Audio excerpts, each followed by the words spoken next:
बुद्ध बौद्ध धर्म के संस्थापक थे, जो दुनिया के सबसे बड़े धर्मों में से एक है। बुद्ध एक बुद्धिमान और दयालु व्यक्ति थे। उन्होंने व्यक्तियों को आपातकाल का सामना कैसे करना है, यह सिखाया।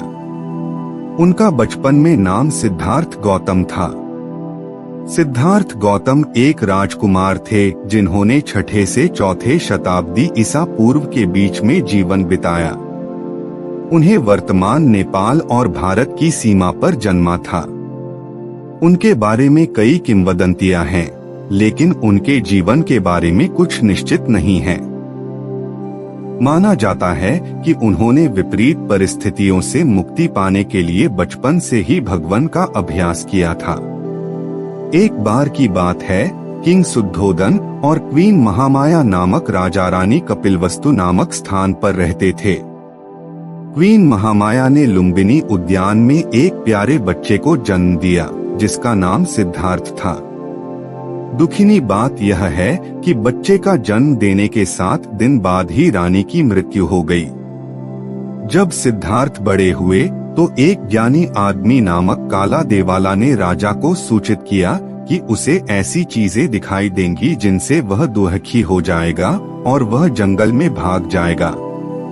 इस परिणामस्वरूप राजा ने सिद्धार्थ को राजकीय दीवारों से कभी बाहर न जाने दिया। सिद्धार्थ एक प्रामाणिक और प्यारे युवक थे, जो दयालु और सहानुभूति से भरपूर थे। एक दिन सिद्धार्थ और उनके चचेरे भाई देवदत्त बाहर चले गए। देवदत्त ने एक हंस देखा और उसे तुरंत शिकार किया। जब सिद्धार्थ ने चोट लागे हुए पक्षी को देखा, उन्हें डर लगा। उन्होंने तीर को उसके शरीर से निकाला और कुछ जड़ी बूटियां लगाई। देवदत्त ने पक्षी को चाहा क्योंकि उसने उसे मारा था, लेकिन सिद्धार्थ ने इनकार कर दिया। इसके परिणामस्वरूप वे दरबार में चले गए। दरबार में ज्ञानी व्यक्ति ने कहा कि हंस उस व्यक्ति का है जिन्होंने उसे बचाया है, न कि जिसने उसकी जिंदगी की कोशिश की हो। प्रिंस ने एक युवा व्यक्ति के रूप में विकसित होते हुए राजकुमारी यशोधरा से विवाह किया। राजा का यह मानना था कि सिद्धार्थ शादी करने के बाद कभी भी अपने घर नहीं छोड़ेगा। हालांकि सिद्धार्थ को महल में असंतुष्टि महसूस हो रही थी। चलो महल के बाहर की यात्रा करें, उन्होंने एक दिन अपने सेवक चन्ना से कहा। अपनी यात्रा के दौरान प्रिंस ने एक वृद्ध आदमी को देखा जो मुड़ा हुआ था। प्रिंस कभी भी किसी वृद्ध व्यक्ति से नहीं मिला था। उन्होंने पूछा, यह क्या है चन्ना? यह एक वृद्ध आदमी है, चन्ना ने उत्तर दिया। एक दिन प्रिंस, हम सब वृद्ध हो जाएंगे। प्रिंस पलटकर महल की ओर लौट आए, दुखी होकर। कुछ दिनों के बाद सिद्धार्थ फिर से बाहर निकले। इस बार उन्होंने एक बीमार आदमी को देखा जो दर्द में रो रहा था। वह आदमी क्यों रो रहा है? सिद्धार्थ ने सोचा, क्योंकि उन्होंने कभी बीमार व्यक्ति को नहीं देखा था। वह बीमार है और उसे गंभीर दर्द हो रहा है, चन्ना ने उत्तर दिया। सिद्धार्थ निराश हो गए और महल की ओर लौट आए। जब सिद्धार्थ अगली बार बाहर निकले तो उन्होंने देखा कि कुछ लोग एक मरे हुए शव को खींच रहे थे। एक दिन हम सभी मर जाएंगे, चन्ना ने सिद्धार्थ से कहा, क्योंकि वह एक मरे हुए व्यक्ति को देख रहे थे। सिद्धार्थ जानते थे कि उनके पिता ने उन्हें महल में रखा है ताकि वे इन खतरों से दूर रहें। क्या हमें सबको बूढ़ापा, बीमारी और मौत के लिए जाना होगा? उन्होंने अपने मन में सोचा। क्या कोई और विकल्प नहीं है? सिद्धार्थ एक बार और निकले। इस बार उन्होंने एक शिरशुल्क मनुष्य को देखा, जिसके हाथ में एक बाल्टी और नीला वस्त्र था। वह आनंदित दिख रहे थे।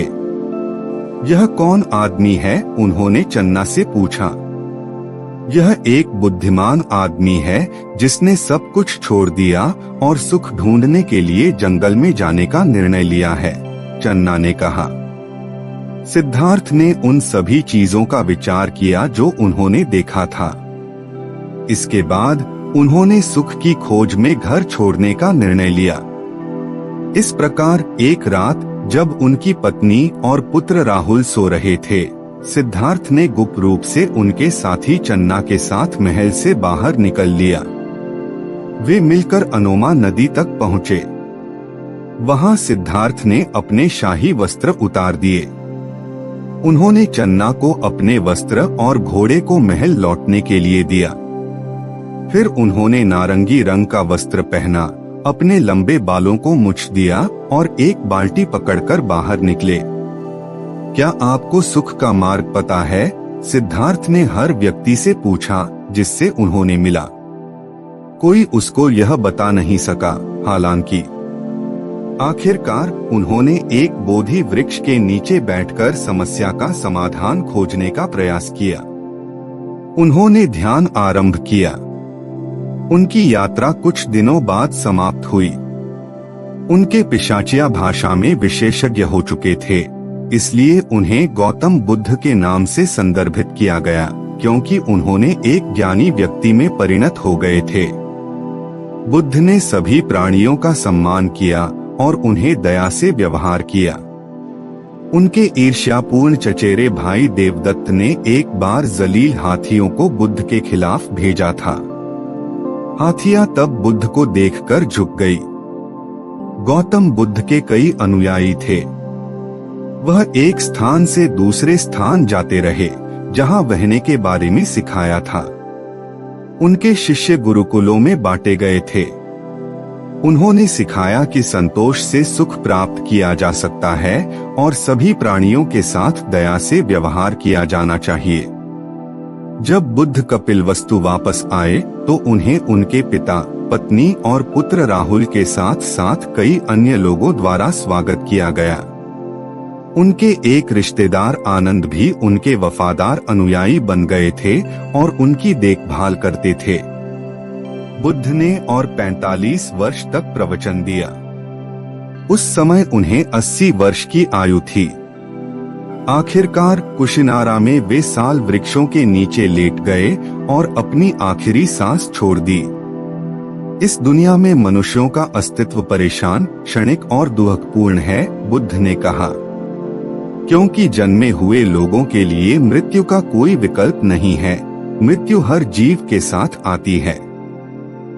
उन्होंने ज्ञान, दया, सहनशीलता, उदारता और सहानुभूति को महत्व दिया।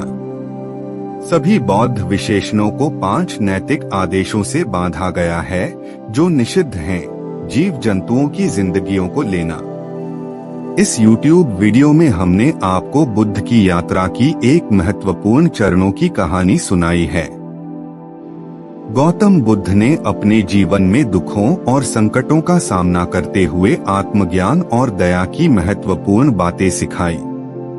उनके जीवन से हम सीख सकते हैं कि सफलता और खुशी का मार्ग सिर्फ अपने आप को पहचानने में और सभी प्राणियों के प्रति सहानुभूति और कृपा की मानवीय गुणों में है।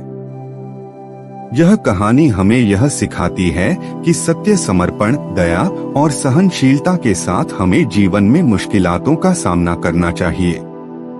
हमें अपनी भूलों को माफ करने की कला सीखनी चाहिए और उन्हें आगे बढ़ने का मौका देना चाहिए। गौतम बुद्ध की कहानी द्वारा हमें यह याद दिलाती है कि हम सभी मनुष्यों के अंदर एक सीधा, उज्ज्वल और सच्चा मार्ग होता है, जो हमें सच्ची खुशी, शांति और आत्मसमर्पण की ओर ले जाता है। यदि आपको यह वीडियो पसंद आया हो तो कृपया लाइक करें, कमेंट करें और अपने दोस्तों के साथ शेयर करें। हमारे चैनल को सब्सक्राइब करना न भूलें ताकि आप हमारी आने वाली वीडियोस से अपडेट रह सकें। धन्यवाद।